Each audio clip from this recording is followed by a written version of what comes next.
Welcome to the Mobile Games Playbook in association with Liftoff.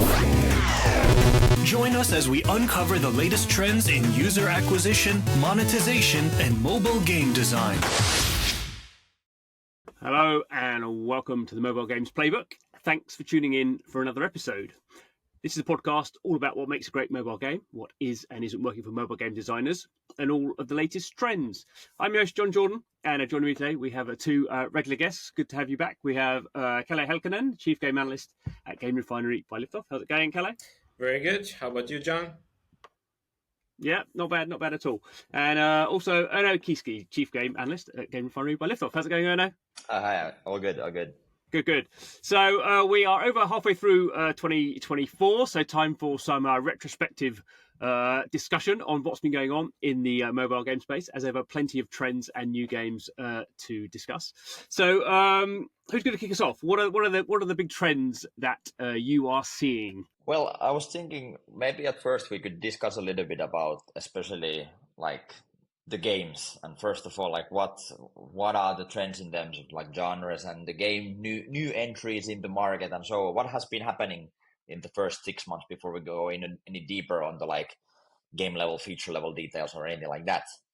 But if we start off, maybe let's start off with like mid-core stuff. To me, definitely one of the biggest stories of 2024 so far, definitely Supercell. And well, Supercell never been like out of the picture, of course, but they have made quite a big kind of like a change of direction, and they have been scaling pretty much all of their games in the start of 2024. So now, naturally, they are pushing a lot with their live ops, adding a lot of live ops to their game. Like they used to be also the whole kind of like a mentality of like very tiny game, very tiny teams on each games, and kind of like light on live ops compared to like many other competitors in market, but still kicking ass.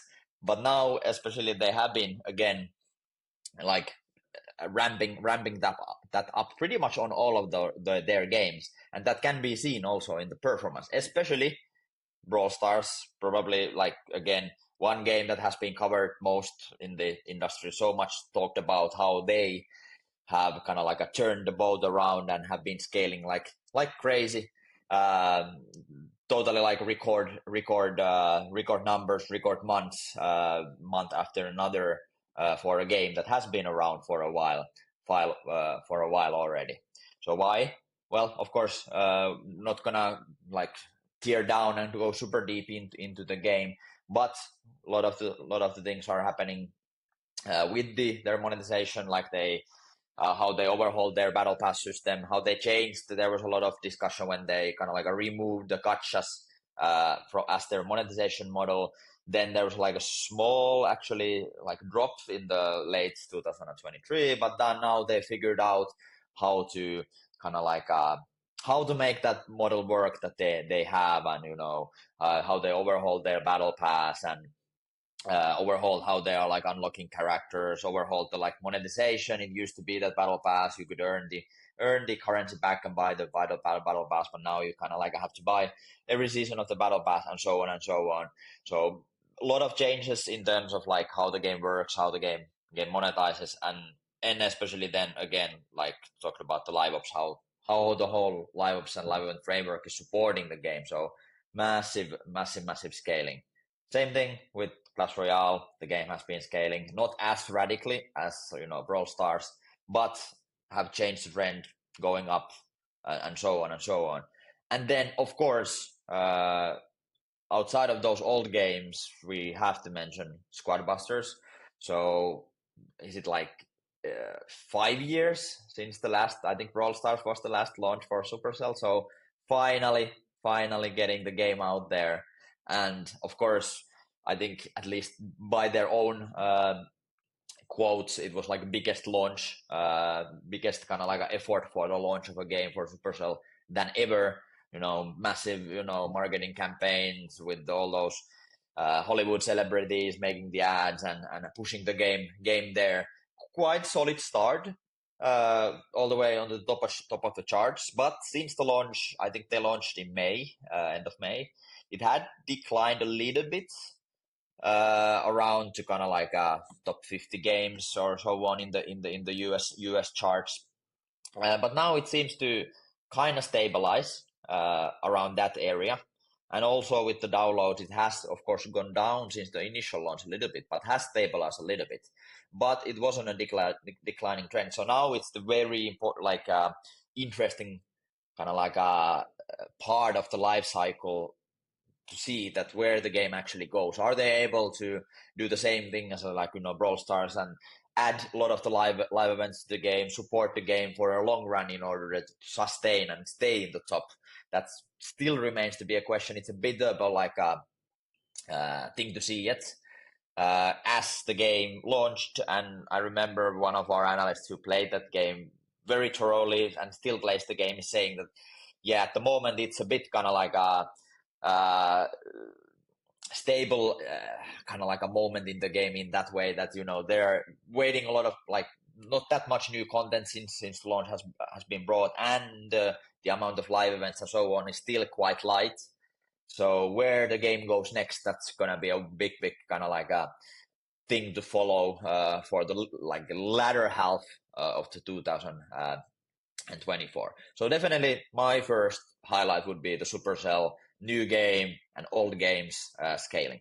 On Supercell, I have to say that, and when it comes to Squad Busters specifically, like Erno said, this is the interesting phase where it's still early to say anything definite yet. We definitely need more time to see how the game performs. But so at the moment, I actually have more sort of questions in my head than answers. And one of them has always been that how much is this game actually cannibalizing off of Brawl Stars? Because even though it has that more PvE focus, there's still quite a lot of overlap when it comes to the nature of the game. So that's always been in my mind. And then the other one is that when it comes to these record-breaking pre-registrations, I think a lot of it was driven by players wanting to get the free skin that they could get out of by clicking that pre-registration button. So I'm just wondering that how many of those players did that just because of getting that skin. So that showed up, of course, in the downloads, but how are they gonna, are they gonna stay in the game or go back to the other Supercell portfolio games? And then another thing that is more of a broad Supercell notion, which is actually not that much discussed, I feel, is that in addition to all these, like, for example, Brawl Stars breaking records with their performance and the some other titles, they're doing extremely well. Supercell has also been active in releasing games in China as well. So, for example, just a couple of months back, they re-released Heyday in China. So, as we probably all know by nowadays, if you want to do a China launch, you definitely need to partner up with a local entity. So, Supercell has also had to take back their games and then relaunch them. So, they've been doing that gradually, and now the latest one is Heyday, which I think is has been able to sustain in the top to 100 crossing in China. So also doing this like geo expansion as well. I guess sort of one of the interesting things with Supercell is, or one of the arguments would be that the sort of the scaling aspect. I'm sure they've done it in their own particular Supercell way, but to me, a lot of that is just them sort of catching up to what the industry's been doing for the last 3 years, and they've always been, we're going to do it our way and have these Supercells, very small teams, and not have producers and all this sort of, and to a degree, as I say, I'm sure they've done it with their own style, but a little bit, I think it's them finally having to admit this is how the market is these days, and we can't just be an exception, and so they've basically been copying the best practice of a lot of these things that they haven't been doing. So I mean, it's good to see. So it's not a criticism, but I think the differentiation companies have now to sort of do their own thing and stand out is sort of now almost impossible. People know how the industry works, and you sort of have to get with the industry if you're going to be successful. And it sort of shows actually, that their success. They make great products, so you'd almost expect for them to use best practice of the industry. They're going to get that extra sort of boost because they really know their games, and they, and now they're getting all this sort of stuff that everyone else has been getting for free. So it's good to see. It's a good point on Squad Busters, I guess. I guess with so much going on there, that they're not. It's good to get the launch out, but that they can now take much sort of longer term perspective on these things and sort of run them as a portfolio. And there's not so much pressure on one particular game now, I think. Yeah, and it will be interesting to see because like the whole Squad Busters, the idea of the game is this connection of all the Supercell IPs. Like, will there be more actually interconnection other than just, of course, the IPs, or do they start to do more of this like portfolio interconnection? Especially, most likely there are a lot of overlap with the players of specific games in like Supercell portfolio, but at the moment it's been, of course, the IP, same characters, but will there be more actually like even more interconnection between those games? Of course, they have the Supercell ID and all that stuff, so very interesting to see. Will there be something like that? And will they go deeper to the characters and to the lore of the Supercell IPs? Because I feel that like, okay, I'm not the biggest Supercell player out there, but I do feel that it's not the most, like, I wouldn't describe the characters or the background of the background lore of these games being the most deep one when it comes to different IPs and stuff like that. So interesting to see if they're gonna, I don't know, dig deeper into that part and expand the sort of the lore and background of the characters as well. It's a good point you mentioned, Kalle, there about sort of cannibalization and sort of how they place everything within their sort of portfolio, if you want to think of it that way. And I guess over time now we're just looking at, not many companies had a experience of running successful games over 10 years, and you sort of, I guess, realize that there are sort of how you run games and how you push things in certain ways. There is a sort of a rhythm to that, and how you sort of place games within those sort of rhythms is probably pretty complicated. But equally, yeah, that inter sort of connectedness, almost like not quite a meta layer. That's probably putting it to a complex point. But having games that sort of fit into where other games are moving away from will be, I guess, fascinating over the next few years to see how they play that out. Yeah, I guess in a way this is like a test to the Supercell IP, that how strong is it in the end. I'm not gonna say that, let's say, if Squad Busters is not gonna perform in the end as well as everyone is predicting, I'm not saying that means that the Supercell IPs or the IPs of the different games are failing or anything like that. But still, like, I would still say that this is kind of like a test to these IPs. And it's interesting as a company that their IPs, maybe with the exception of a bit of Heyday, but their IPs do feel like a very connected sort of selection of games and characters. And I think that's slightly accidental. They have obviously tried other things in the past, but what they've ended up with is sort of like they have ended up with a game world with a Nintendo type game world where everything sort of fits together. And there's not many companies in the world that have that. Because that's quite hard to do. So that's, I guess, another thing to look at on the IP side. Okay, but the mobile game industry is not just Supercell. So yes. Should we break out of that of that little vision and move on? All right.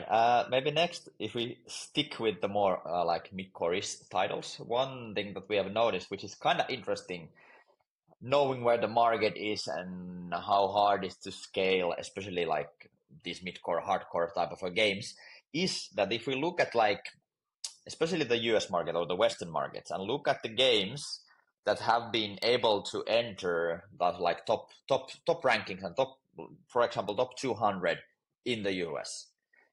Games that have been launching this year, so new games, so on 2024. There's actually surprisingly many RPGs out there, considering the market situation at the moment. So, of course, AFK Journey, so the like spin-off / sequel to highly successful AFK Arena, idle RPG with a little bit more, even more higher production values, a bit of a more like a different twist. They launch in, I think, end of March. It has, strong launch, have been going down a little bit. Also not being able to sustain like very on the top. But still out there on like top 50 rankings and so on. So still doing okay, but maybe not as like explosive launch that maybe somebody could have expected from AFK Arena, especially what it was back in the day. So a little bit on a downward trend. Let's see are they able to turn that one around. Then other RPGs from Netmarble, who is like pushing out so many of these type of different type of an action RPGs, turn-based RPGs, and especially with this kind of like anime brands. There was this game called Solo Leveling Rise, which is apparently an IP from a Korean webtoon, if I understand correctly, and that launched I think in May. Very strong launch, very kind of like a classic what we see in the Western markets with this type of an action RPGs, that is that huge spike, and then usually after the launch spike of this kind of like a niche audience that they get, that everybody's, oh, this is a newest, taste and newest game in the market, but it usually declines very, very quickly. But with this game, what is exceptional, a little bit exceptional, at least at this point, is that it hasn't gone down so radically. It is still able to sustain okay rankings. It wasn't so clear shark fin like we used to see with these type of games. It has gone down, yes, definitely, but it's still able to sustain there among top 50, top 80 among the top crossing games. So very interesting to see, is it able to actually sustain for any longer term. It's been only a month, but often in these games, in a month already, the initial launch spike, they have gone like much more even radically down in terms of performance. So remains to be seen, but at least so far has been able to sustain a bit better than your average similar type of an anime-based action RPG in the West that we see. And then the third one on this same category, the Wuthering Waves, which is this kind of like a cross-platform from PC, mobile, type of an action RPG, again, like anime themed, pretty much straight up competitor against Genshin Impact. So open world, character collector RPG, little bit the differences in the combat, if I understood correctly. I haven't played the game myself, but anyways, this type of an action RPG where you're collecting characters, super high production values in Genshin Impact style, open world and all that stuff. Again, quite strong launch when it launched, all the way to the top 10 and very top. Again, had declined a little bit, but now again, when they brought the first, I think, like bigger content batch, actually end of June, so just a couple of days ago. Like usual in this, if you look at Genshin Impact's revenue graph, always when they bring the new characters, a massive spike again back to the top. Same with Wuthering Waves. So at least at the moment, let's see where the kind of like a baseline will find itself, but doing quite well, doing quite well, and especially considering, again, it's a game that's cross-play, this type of an action RPG. A lot of the players will be moving or will possibly play on a PC with a bit of a better control for that kind of a game, but still doing quite solidly after about a month, over a month of launch in mobile.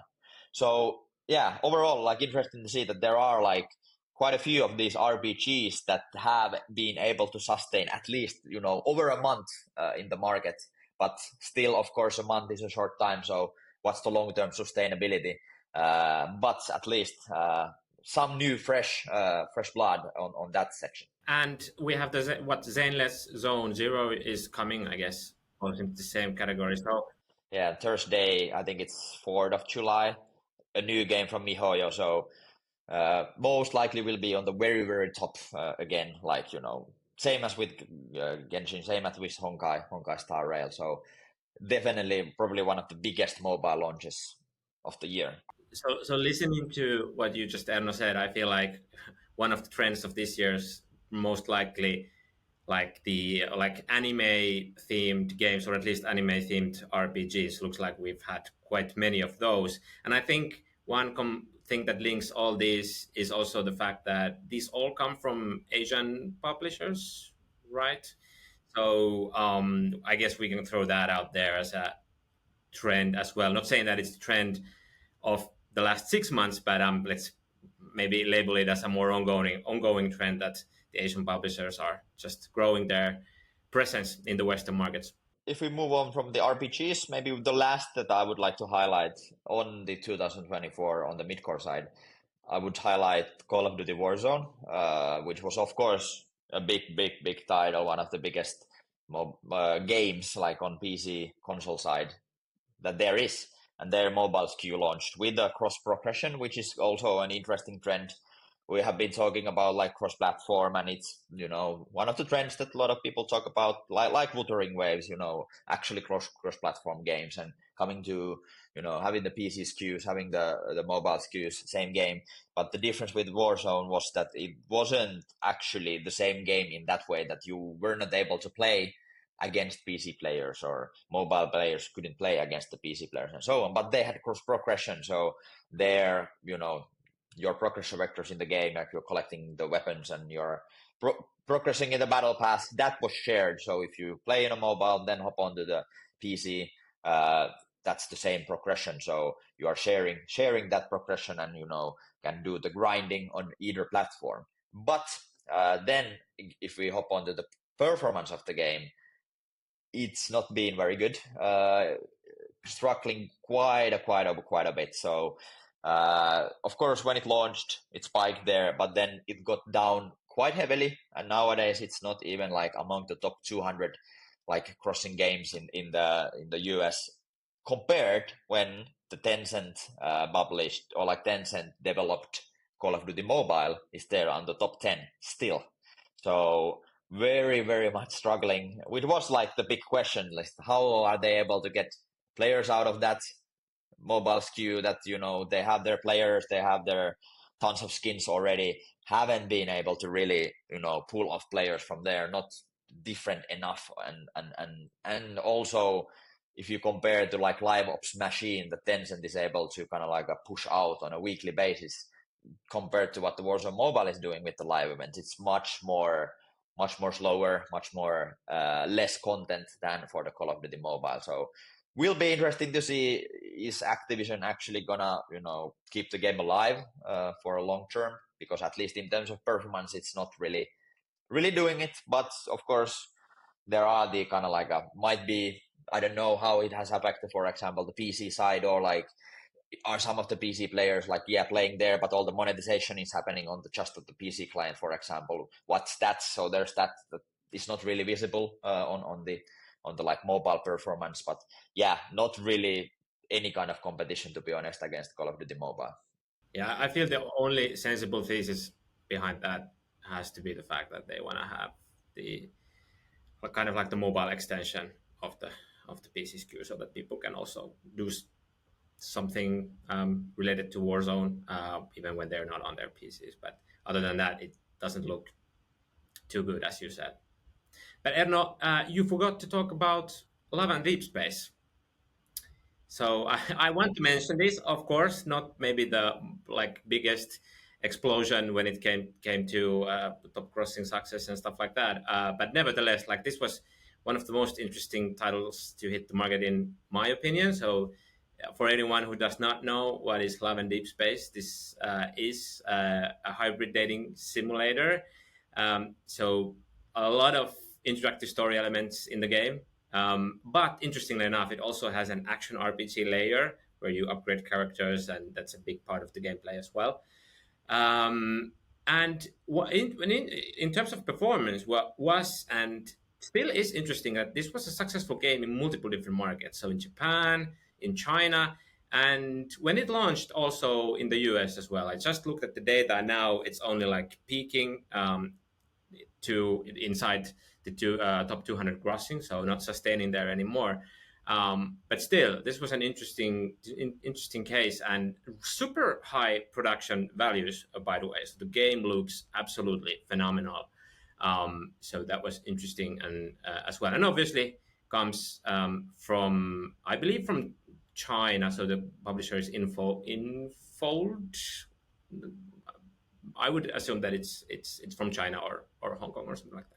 When the game launched, it was, at least, I don't know how much of these type of games have been there in like Asian markets, but especially game that was able to do okay in terms of launch, this type of a pretty much an interactive story game, but with kind of like a depth of an RPG meta systems, which was very usually you don't see these games do anything in the West, but now it for a month or two it was doing surprisingly well. So yeah, good highlight. All right, should we hop on to the casual side?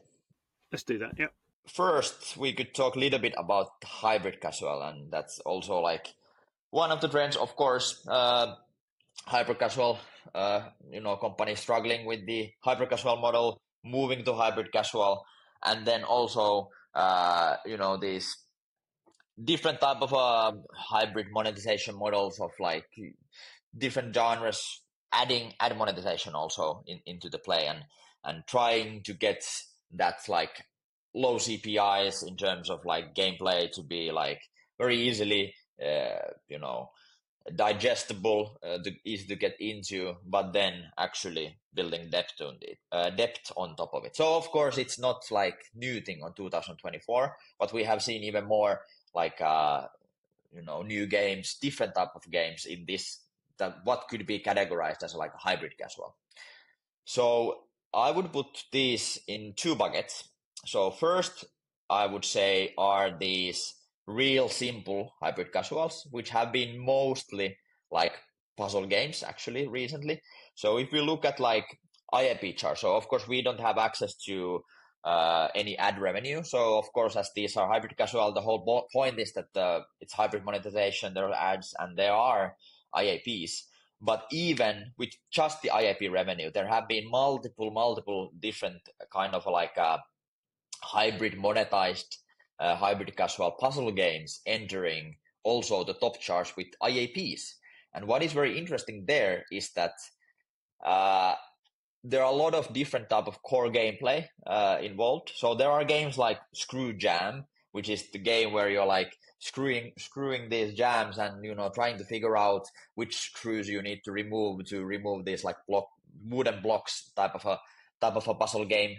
Then there are another very similar game called Wood and Nuts, like very well performing those two games in that kind of like a core gameplay.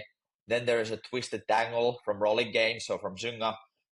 Basically, these like you have these different ropes tangled between each other, and you need to solve that puzzle. A game called Hexasword, I think it was from Lion Studios, if I'm correct. Basically, this type of different blocks of kind of like a piles of blocks that you need to move around and then figure out the same colors and stuff like that. But anyways, like different types of core gameplays, like if you think about the puzzle market or like the traditional casual puzzle market, there are the specific type of core gameplays. It's match 3, there it's merge, or so on, or like hidden objects and so on. And it's always almost the same type of core gameplay. So what is interesting with this trend that we have seen with the hybrid monetization models and these type of games, there are a lot of variety in terms of like core gameplay. But what is then in the common, or like what is common between these is, of course, a lot of them have like similar type of a monetization things for the IAPs. So, the usual puzzle things like like the boosters and the extra time or move, or depending a little bit on what's the core like. But also, if you look at, what makes them this hybrid casual, not hyper casual puzzle games, is of course they're adding more content, so more levels on a specific cadence, and also of course is the live events and kind of like a live event framework that supports that core gameplay. And there is the similarity. So if you look at any of these type of games, the events that they are pushing on top of the game to give that kind of like a more incentives to for players to purchase things and play the game, engage players more into the playing the game. It is actually very similar to any type of a puzzle game. So that is very common, no matter what's the core gameplay, the event types and so on that support the core gameplay across any type of a puzzle game, whether it's like, Royal Match 3, or Gardenscapes, or then these hybrid casual, puzzle games. There are a lot of the similar event types and similar event frameworks that they are using to push players for the core gameplay. So this is definitely like one kind of like a clear genre, or these like hybrid monetized hybrid casual puzzle games with different type of core gameplay. How do you actually play those puzzles and solve those puzzles? And then the second bucket that I wanted to mention is this, what people still call hybrid casual, which is this like Survivor IO type of game, or Archer type of games.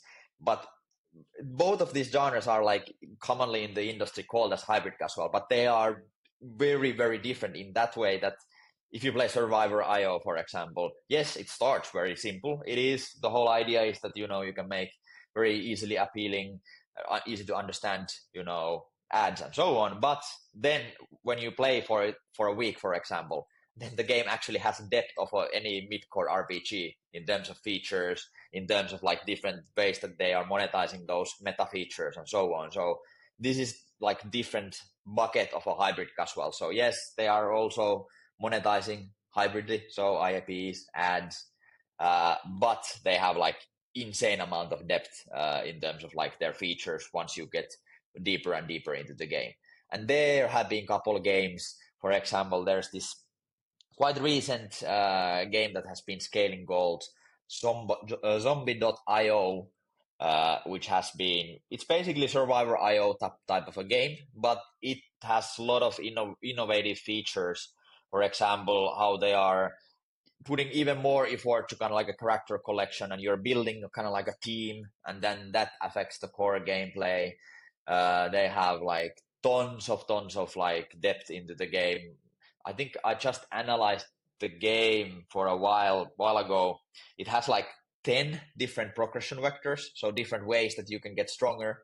And then, yeah, when you start the game, it's, this is actually nice and easy to get into, but it is like crazy amount of depth. And then, of course, that everything is almost monetized, both with ads, both with, IAPs. So there's also like crazy amount of spend depth over there. So definitely one game in that category that has been scaling, doing some innovative stuff over there to follow. Okay, I have to say you kind of stole my thunder when it comes to this hyper casual stuff. Hybrid casual stuff. That was really thorough, going through the highlights of what is going on there. But I'm just trying to think what I could add to that. And I guess I've always actually struggled with the definition of hybrid casual. That what is really like. Sometimes it feels like if you have a game that monetizes both on IAA and IAP, that's a hybrid casual. And if that's the case, then you can that's pretty vague definition. And then on the other hand, some people defined it as being like it could be like a combination of like maybe mid-core, even hardcore elements in game mechanics wise, but then combining that with a very casual, let's say, art style or something like that. And there are other ways to think about it as well.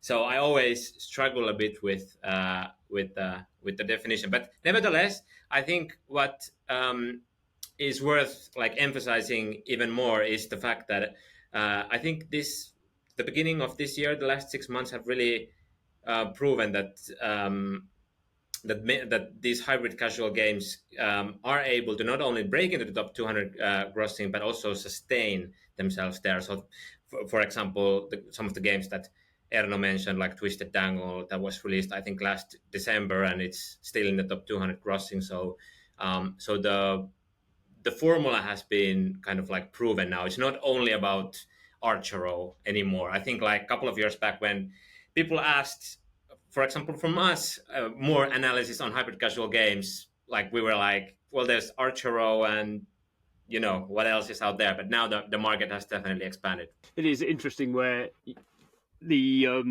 have the very casual sort of starting experience that sort of encourages a lot of people, and then you're sort of filtering through that. And I guess that sort of explained it maybe a little bit in that definition, which is vague as you say. But the hybrid thing is if you're going to have advertising and in-app purchases, and I guess at an original point, we sort of would think when people play those games, some are going to advertise, some are going to monetize through adverts, and some are going to go through in-app purchase. But maybe as they get more complicated, you sort of the split between the monetization changes as people get further into the game. So you want to have those deep retention mechanics, towards the end, simple at the start, and then that's sort of how that genre is expanding. But maybe Kalle, you come up with a better. Maybe that's your homework. Come up with a new definition while you're. I'll make a note. Stamp on the industry. Cool. Good. So lots of stuff going on there. It is funny how a lot of it does come back to thinking about sort of live ops. That always is something that sort of springs out to me as you're talking about these games, and the whole industry is all the time getting more and more sort of deeper into live ops and even into what we might call sort of casual experiences. Anything else that we have to add? Maybe on the casual, maybe I think, Kalle, you know the company better, but I would, if we talk about the more mid-core side, talked about Supercell, but maybe you could talk a little bit about micro-fun. Yes, sure. So Merge 2 is definitely one of the genres that has been doing extremely well this year as well. So the market there has grown significantly, mostly driven by games like Travel Town from Mathematic Games, and then we have Gossip Harbor and Seaside Escape from the company called Microfun. That company is interesting, comes from China, and they clearly have this portfolio strategy in place. So they have other merge titles besides these two, but they are the most successful ones. But they do in-game cross promotion. So you have these events going on where they advertise the other games in the portfolio, so that if you download those games and you engage with those games, you then get rewards in the app where you downloaded those games from. So that's obviously a very clever way to move players around. I think there's been some studies made that when it comes to the merge genre, people often have more than one merge game in their phones, so that makes total sense to then advertise. They have, for example, merge 3 games also in their portfolio, so have kind of a couple of different takes on the merge and advertise them, push them to certain players can be very effective. And for Seaside Escape and Gossip Harbor, that has been very beneficial. And also on the product side, they've been constantly updating these titles. For example, Gossip Harbor, they added a race event just a couple of months back, which was, of course, interesting. We haven't seen those much in the merge 2 side, and in general in non-level based games, not so much. So that was interesting, and some other interesting features there as well. For example, this was, I think, already from last year, but they have this like a relationship progression mechanic there, where you can build your relationship with some of the in-game characters and have a progression vector attached to that, and so on. So they're doing interesting stuff, and so not only someone could say that, for example, Love and Pies is. Someone could say that Gossip Harbor is very much inspired by Love and Pies, but you could also make the argument that they have been trying to innovate and add new things to the game, and also to the merge 2 genre in general. To me, the microphone is kind of interesting in that way. I feel that it's a company that hasn't been talked about that much yet, but like if you look at any of these games, like Gossip Harbor and the charge of that game, it's basically have been doing bigger month in terms of revenue, one after another. I guess there was a small dip in April, but then bigger, like in the more revenue on the like May, and then on June. So it's a game that has been scaling constantly, and then nowadays it's like among the Travel Town, which is advertised like Moon Active, I guess, nowadays owns the game, and they're advertising the game like crazy. But Gossip Harbor is a game that's basically clear number 2 now in the like merge shoe category. There's Travel Town, there's Gossip Harbor, and then even the old king like Merge Mansion has been kind of like not being able to kind of like keep up with, for example, the Gossip Harbor. And then the second release, the Seaside Escape, another game from the same genre, same company. It's now also been scaling a lot. So they are becoming very, very interesting company in that genre. And like Kalle said, basically Gossip Harbor was very much like Love and Pies, but they have been, again, like we talked about live ops, like Gossip Harbor has been pushing so much live ops into the game compared to maybe their competitors like Love and Pies, for example. So a lot of like different types of events, and not all of them has been super innovative in that way that there are proven mechanics seen in the other genres. Like for example, I think they just added this kind of like a Wordle type of like a potion event that I think Royal Match brought like end of last year or so on, and now Gossip Harbor brought it, but that was the first time in the Merge 2 genre. So they are like scaling a lot with the live events, and very, very interesting, and company that not talked about a lot, and it's like not very out there. I think it's China based, right, Kalle? So not a lot of information about the company out there, but it's in that genre very much scaling one. Good. Live ops again.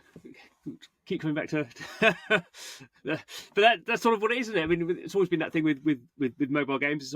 It's like people have it on their phones. It's always there. They always want something new. It's really hard to move people out of one game to another game. So you want to, it's expensive to move people out from one game to another game. You want to keep them in your game, and that's if even Supercell are doubling down on live ops, then that's the thing. Well, that was a very good overview. Thank you very much to Erno and Kalle for their expertise. Thank you. Thank you. Plenty of games to be checking out there. There are a few I haven't heard of, so maybe the homework for everyone is to be checking out some new games and seeing how you get on with them. But thanks for listening to the podcast. Every episode we are talking about what's going on in the world of mobile games, so don't miss out. Do subscribe, and we'll see you next time.